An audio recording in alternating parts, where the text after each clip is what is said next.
Bonjour à tous, dans ce nouveau tuto, nous allons voir comment modéliser un objet paramétrique en prenant l'exemple d'une table. Pour créer une nouvelle famille, il vous faut charger un gabarit. Notre exemple est une table, nous allons donc charger un gabarit de mobilier métrique. Pour concevoir un objet, la méthode la plus courante est de procéder par une série d'extrusions. Mais avant de se lancer dans la conception 3D de l'objet, il nous faut dessiner sa trace en 2D, à l'aide des plans de référence. Cela aura pour but d'attribuer différents paramètres, comme la hauteur, la largeur ou la longueur, à l'aide de l'outil cotation. Nous allons maintenant tracer les lignes de référence, raccourci RF. On crée 4 lignes de référence qui symboliseront le plateau de la table. On trouve également l'outil plan de référence dans l'onglet Créer puis référence. On vient ensuite placer des cotations à l'aide de l'outil code dans l'onglet Annoter. On place une cotation entre axes dans le sens de la largeur et une autre dans le sens de la longueur. Puis une cotation plus générale à nouveau dans le sens de la largeur et une autre dans le sens de la longueur. Nous allons maintenant attribuer un paramètre d'égalité en cliquant sur la cotation entre axes et le petit signe EQ, permettant ainsi d'avoir la même valeur de chaque côté des axes centraux. On va ensuite rendre les lignes de référence paramétriques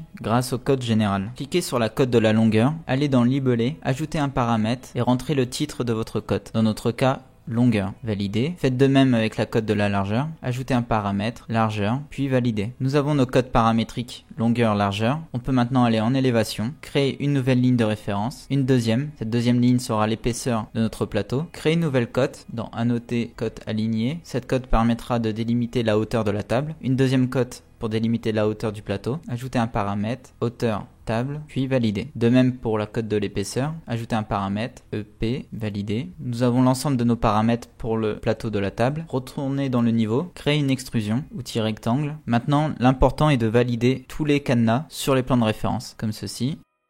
Notre extrusion est placée sur les plans de référence. Nous pouvons maintenant passer en élévation, sélectionner votre extrusion, déplacez-la jusqu'au dernier plan de référence, sans oublier de la cadenasser, comme ceci. Notre géométrie est maintenant attachée au plan de référence. Nous avons créé notre plateau de table. On peut maintenant passer au niveau de référence et créer les 4 pieds de la table. Pour ça, nous allons créer 4 nouveaux plans de référence, raccourci RF. Nous allons maintenant placer 4 cotes, annoter, outil aligné. On sélectionne nos plans de référence, comme ceci.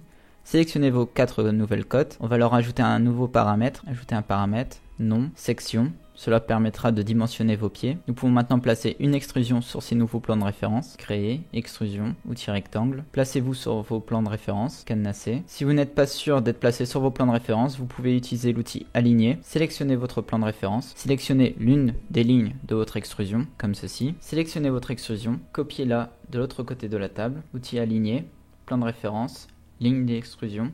Cadenasser. Sélectionnez maintenant vos 2 extrusions et copiez-les de l'autre côté de la table. Nous avons maintenant nos 4 pieds de table. Passez en élévation, validez votre extrusion, déplacez-la jusqu'au plan de référence et cadenassez. Nous avons maintenant notre table et vous pouvez gérer les paramètres dans les propriétés type de famille. Vous pouvez gérer la largeur, la longueur, les sections des pieds, la hauteur de la table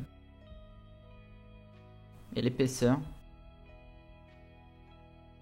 Chargez maintenant la table dans votre projet, placez-la dans votre plan. Vous pouvez maintenant accéder à ces propriétés en modifiant le type, comme ceci. Vous retrouvez les paramètres d'épaisseur, largeur, longueur et section. Ce tuto est maintenant terminé. N'hésitez pas à poser vos questions dans les commentaires. Merci à tous, à bientôt.